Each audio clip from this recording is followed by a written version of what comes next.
उसको पकड़।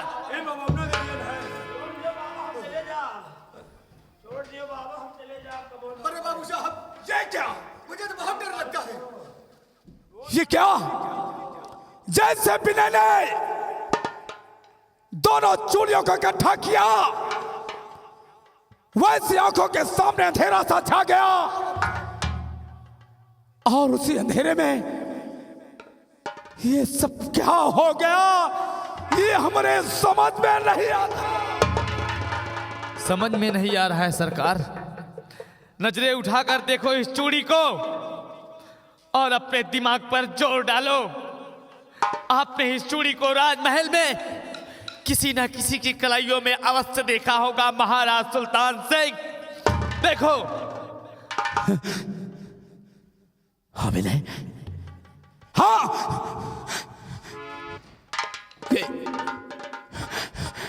ये चूड़ी मैंने मेनका की कलाइयों में देखा था, मेनका की कलाइयों में। एकदम सही अंदाजा लगाया है महाराज सुल्तान सिंह। यह किसी और की चूड़ी नहीं बल्कि राजकुमारी मेनका की कलाई की चूड़ी है।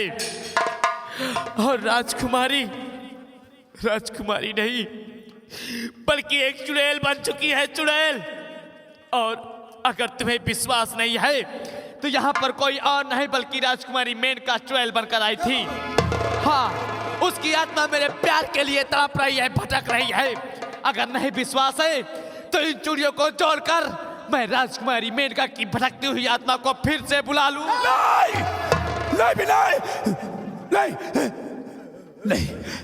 नहीं, विनय, तुम ऐसा नहीं करोगे, तुम ऐसा नहीं करोगे। बोल नारसिंह भाईरो,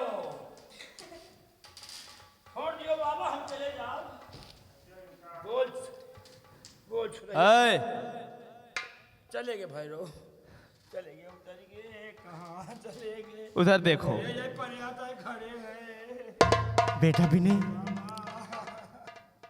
तुम किस मेनका की बात कर रहे हो? क्या हुआ मेरी मेनका को? भारतीय सरकार। क्या?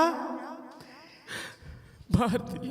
बेटा विनय, अरे जिसके लिए मैंने 22 वर्ष से जंगलों की खाक छानता था, आज मेरी मेनका को मार दिया गया। सुल्तान सिंह, क्यों ऐसा किया? क्यों ऐसा किया? अरे राज और पद, धन दौलत मैंने तुझे सब दे रखा था, लेकिन तू मेरी बेटी मेनका को क्यों मारा हरामजादे? राजन, बेटा, आपकी बेटी को तो मार ही दिया, लेकिन यहाँ की महारानी कहाँ इस वक्त? राजमाता को मार करके शरीर से सारे गहने साड़ियों को उतरवा लिया गया। नौकरानी जो साड़ी पहनने से इनकार करती है, वो साड़ी आपकी महारानी को पहनाया गया है। और यहाँ नहीं बल्कि उन्हें कारागार में रखा गया है। राजन बेटा, क्या होगा बाबू साहब? महारानी जी को मेरे पास लाया जाए। दरबारी रामबली, राजमाता को मान सम्मान के सहित कारागार से भरे दरबार में पेश किया जाए। यही लगे हम ला रहे ने, या साला बंद करे है, साला मामा चोर मामा। विनय, विनय, विनय, मत रो विनय, मत रो। मेनका, मेनका, हाँ विनय। तुम कहाँ हो मेनका? विनय, तुम जब रोते हो तो मेरी आत्मा को तकलीफ होता है विनय। मैं तुम्हारे पास। मेनका, मैं जानता हूँ कि तुम मुझे नहीं दिखाई दोगी। हाँ विनय, बल्कि तुम किसी को नहीं दिखाई दोगी। तुम्हारी जिंदगी के लिए तुम्हारे पूज्य पिताश्री 22 वर्षों तक जंगलों की खाक छानते रहे। आज तुम्हारे पिताश्री भरे दरबार में उपस्थित है, बैरागी का रूप धारण किए हुए हैं। क्या कहा विनय? हाँ, जरा उनसे बातें कीजिए, उनके दिल को धीरज बनाइए मेनका। पापा, बेटी, पापा, कहाँ बेटी? पापा मेरे पास आओ बेटी। आप मुझे छोड़ के कहाँ चले गए थे पापा? बेटी मैं तेरे कष्ट निवारण के लिए मैंने 22 वर्ष से जंगलों की खाक छानता रहा बेटी। पापा बेटी क्या मुझे अकेले ही छोड़ के गए थे? मामा ने जिस तरह मुझे तड़पा तड़पा के मेरे इज्जत से खेला और मुझे गोलियों से मार दिया। क्या कह रहे हो बेटी? हाँ पापा, अब तुम्हारी मेनका नहीं, आज वही मेनका की भटकती आत्मा जो कि चुड़ैल बन के भटक रही है पापा। नहीं बेटी, एक बार मेरे पास आ जा बेटी। नहीं पापा, मैं तुम्हारे पास हूं, लेकिन तुम मुझे नहीं देख सकते। मैं तुम्हें देख रही हूं पापा। पापा मेनका, तुम्हारे सौगंध के मुताबिक मैंने अपने प्यार के दुश्मनों को जंजीरों में जकड़ लिया है, हथकड़ियों में जकड़ लिया है। मेनका, घबराने की कोई बात नहीं है। भिले, मेरी मौत का बदला इन पापियों से जरूर लेना। तड़पा तड़पा कर मारेंगे इन कुत्तों को। जिस तरह तुम्हारी मेनका को तड़पा तड़पा के मारा है, अपनी मेनका का बदला उसी तरह लेना विनय, उसी तरह लेना। हाँ मेनका, विनय, मेरी माँ को इस हरामजादों ने कैद कर रखा है और मैं जा रही हूँ छुड़वाने, और इन हरामियों को छोड़ना नहीं। विनय, हमारे तुम्हारे प्यार का बदला इसने देखा देख नहीं गया। इस जन्म में न सही तो मैं अगले जन्म में जरूर मैं तुम्हें मिलूंगी विनय, जरूर मिलूंगी। मुझे माफ करना विनय। विनय, मेरा जाने का समय हो गया, मेरा जाने का समय हो गया। विनय, अलविदा विनय, अलविदा, अलविदा, अलविदा।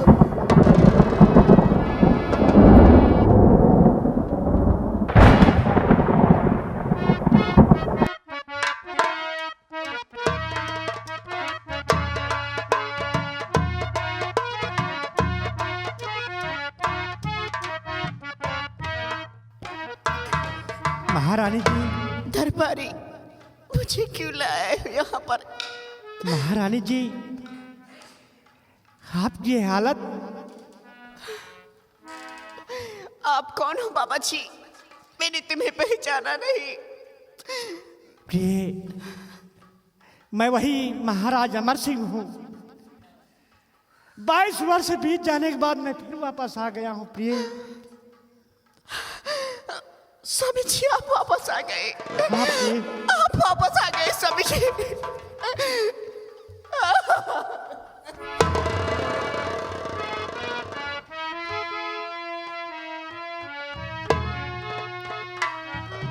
प्रिय, घबराओ नहीं प्रिय, सब ठीक हो जाएगा। मेरी हालत देख रहे हो स्वामी जी कैसे हो? मैं देख रहा हूँ प्रिय, सब ठीक हो जाएगा। इन कमीनों से राजन, आपके 22 वर्ष न रहने पर यहाँ पर इन्होंने इस राजघराने का पूरा नक्शा ही बदल के रख दिया। राजन, बेटा विनय, इन हरामजादों को कुत्ते की मौत होना चाहिए। अवश्य होगा राजन। रामबली, महाराज के लिए सिंहासन लगाओ। मेरा हर एक बदला इन कमीनों से लेना बेटा। हे राजमाता, आप लोगों का बदला लेना है, मुझे भी अपना बदला लेना है। इन कमीनों से तड़पा तड़पा कर मारेंगे राजमाता। बेटा विनय, इस हरामजादे मंत्री से पूछा जाए कि इस महामंत्री संग्राम सिंह है नहीं राजन, या और कोई है। इसका नाम महामंत्री भानु सिंह है। भानु सिंह? और महामंत्री संग्राम सिंह कहाँ गया? महाराज, इसके विषय में मैं नहीं बल्कि रामबली ही बता सकता है या कि यहाँ के दरबारी लोग बता सकते हैं। मैं नहीं बता सकता राजा। ये ऐसे नहीं बताएगा, इसे कष्ट दिया जाएगा तभी बताएगा ये। अवश्य राजन। हाँ महाराज, क्या पूछना चाहते हैं? ये भानु सिंह कहां से आ गया? यहाँ का महामंत्री संग्राम सिंह कहाँ गया? अरे महाराज, यही आपका साला, यही आपका साला जो पुराने मंत्री संग्राम सिंह रहे, उनका मार डाइस महाराज। क्या? मार डाइस। संग्राम सिंह को मार दिया गया? हाँ महाराज, संग्राम सिंह को मार दिया गया। ये तो नए मंत्री यहाँ बनवाए गए मंत्री हैं। ये एक एक करके पूछा जाएगा तभी बताएंगे, ऐसे नहीं बताएंगे।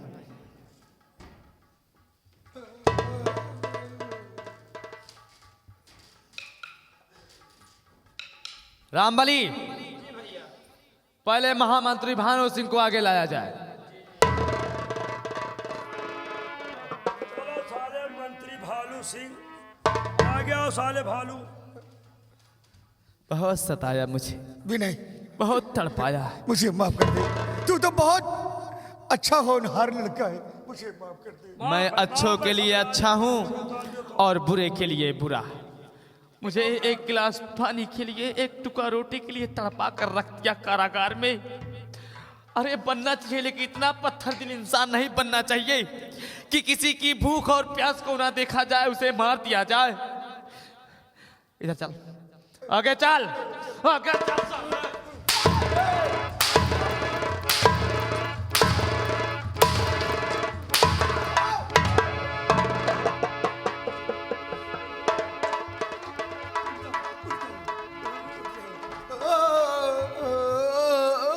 जी में तो आता है तेरा टेटवा दबा कर साले तुझे अभी शमशान पहुंचा दूं।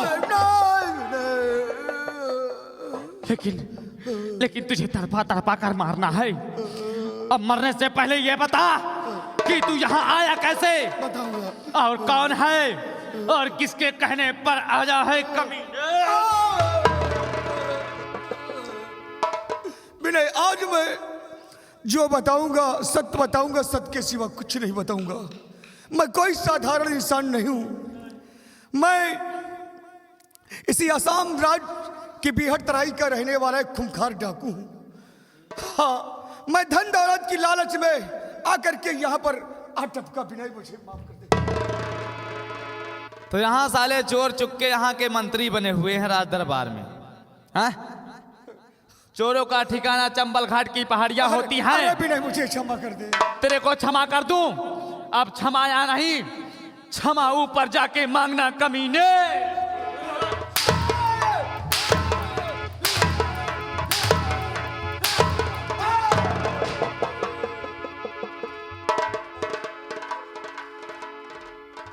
और रामबली, पिस्टल लाओ।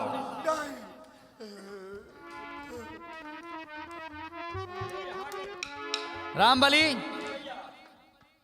यहाँ का पहले वाला महामंत्री बेचारा भगवान को प्यारा हो गया, उसे मार दिया गया। इसे तुमने समझाया नहीं कि यहाँ पर महामंत्री सहते नहीं हैं। इनका तो समझावा रहा है वो तीन टाइम के हिया के मंत्री, हिया मंत्री नहीं सहते, हिया मंत्री मार डाए जा दिए, लेकिन नहीं माना। ये मनबे नहीं भा। तो नहीं माना है तो अपने पापों का नहीं विनय, नहीं, नहीं। मरने से बहुत डर लगता है। आज तुझे मारूंगा, आज तुझे मारूंगा। मेरी मेनका की आत्मा को तभी शांति मिलेगी, नहीं तो मेरे प्यार में ऐसे भटकती रहेगी।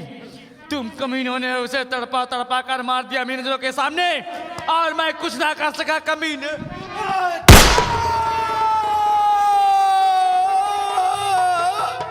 अगर मैं ये जान जाता तो अपना मुल्क छोड़कर कभी ना।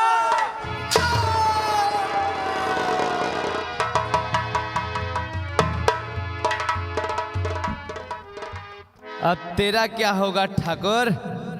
हाँ?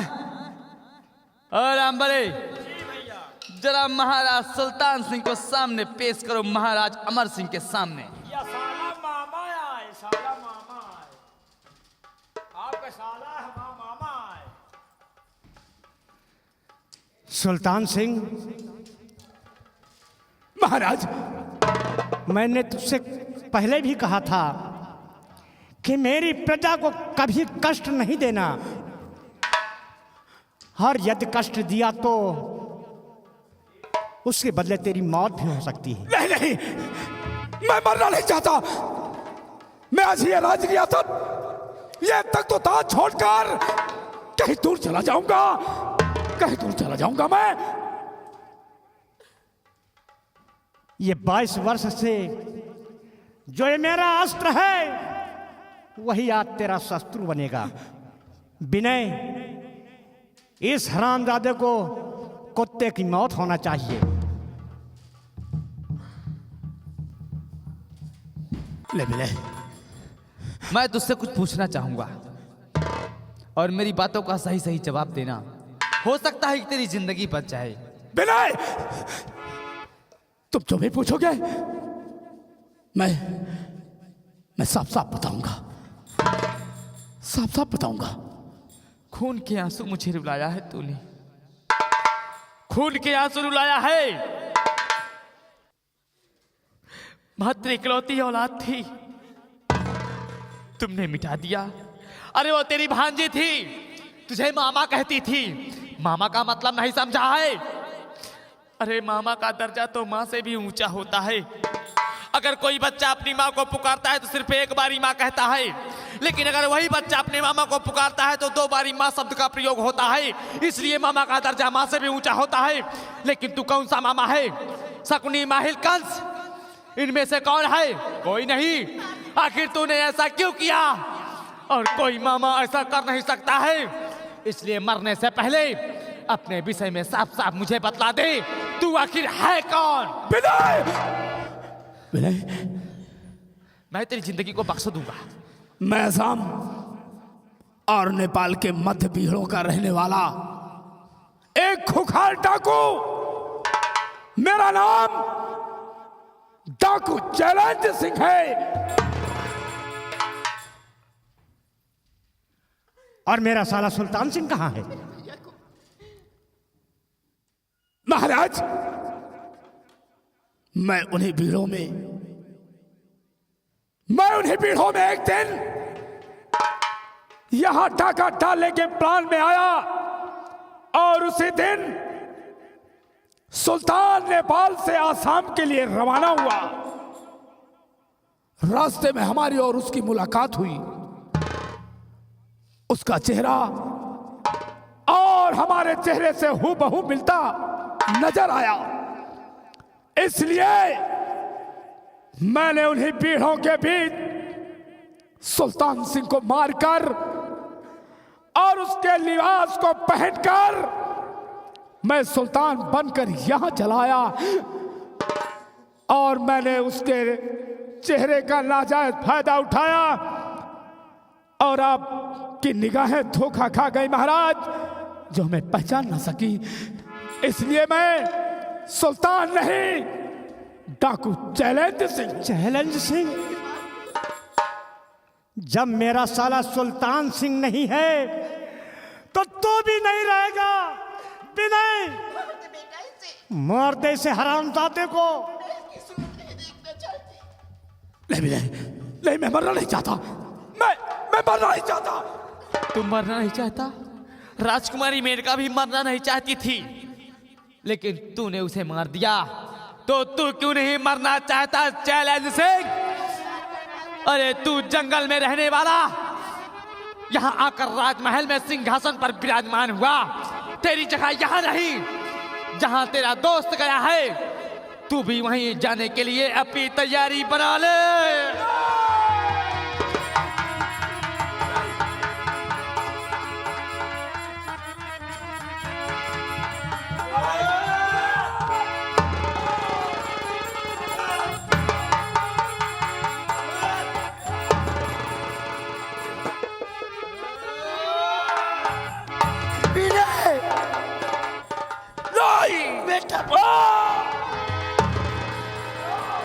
वाह,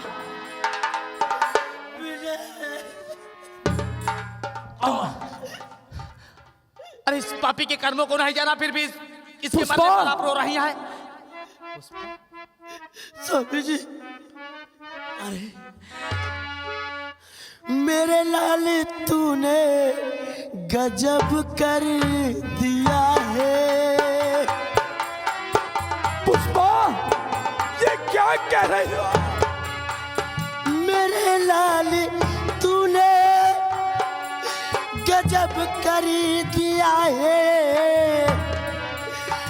कुछ मेरी गम में बदल क्यों दिया है।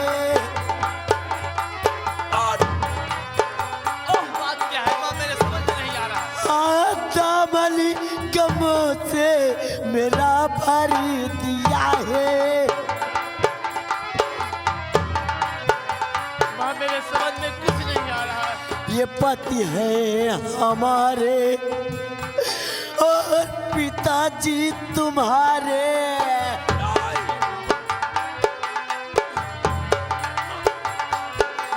ये पति है हमारे और पिताजी तुम्हारे। दुनिया से इनको जुदा कर दिया।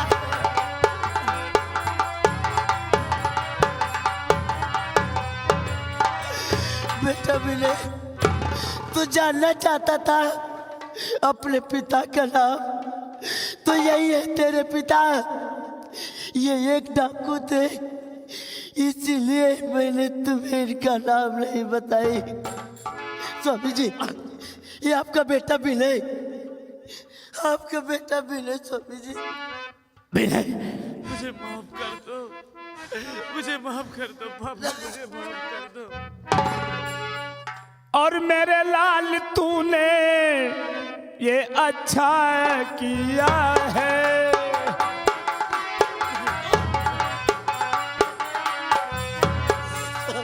मेरे लाल तूने ये अच्छा किया है, जैसा किया मैंने वैसा मिला है।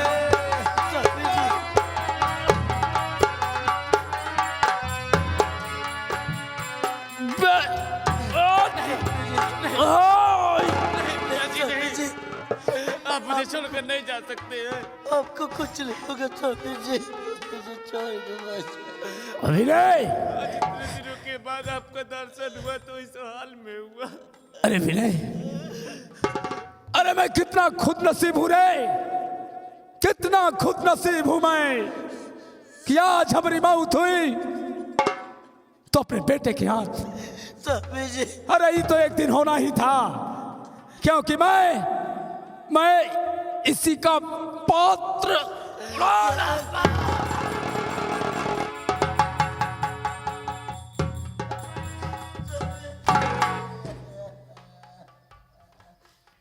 बेटा विनय, इनके कर्मों का फल इन्हें मिल गया। बेटा चलो इनकी लाश को उठाओ और इनका अंतिम संस्कार किया जाएगा। रामबली, मेरे पापा ने कहा कि मैं कितना खुश नसीब हूँ। मेरे पापा तो खुश नसीब हो गए, लेकिन मैं तो बदनसीब हो गया। भैया जो किस्मत में होना वो तो हो गया। चलो मेरे पिताश्री को लाश को उठाओ, ले चलो और हम लोग इनका अंतिम संस्कार करते हैं। चलो।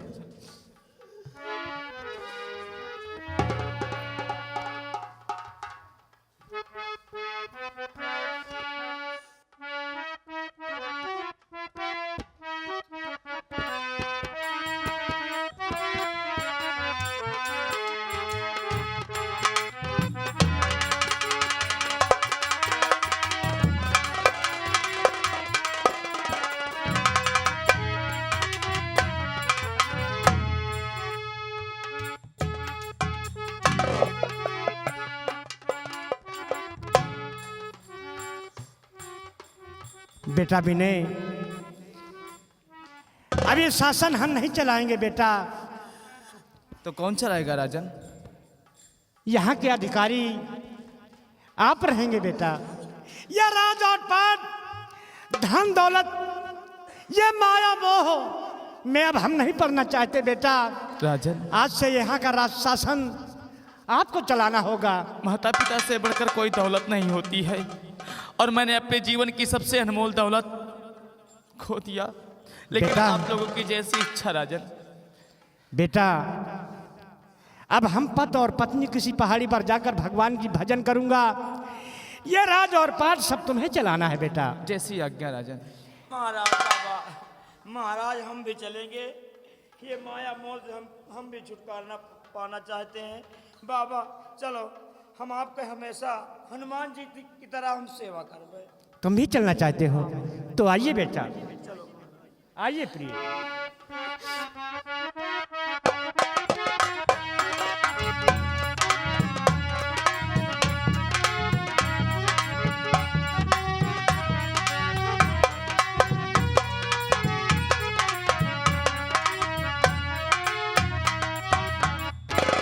माँ,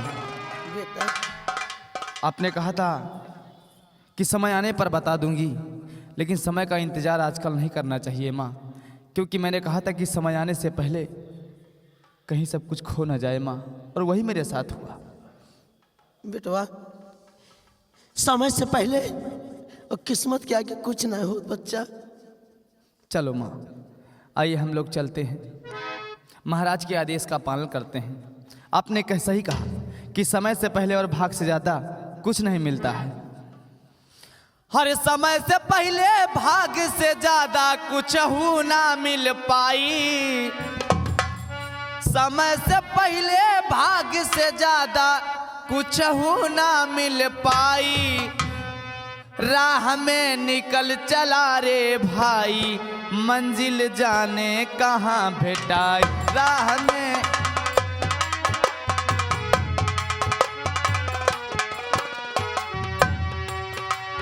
समय से पहले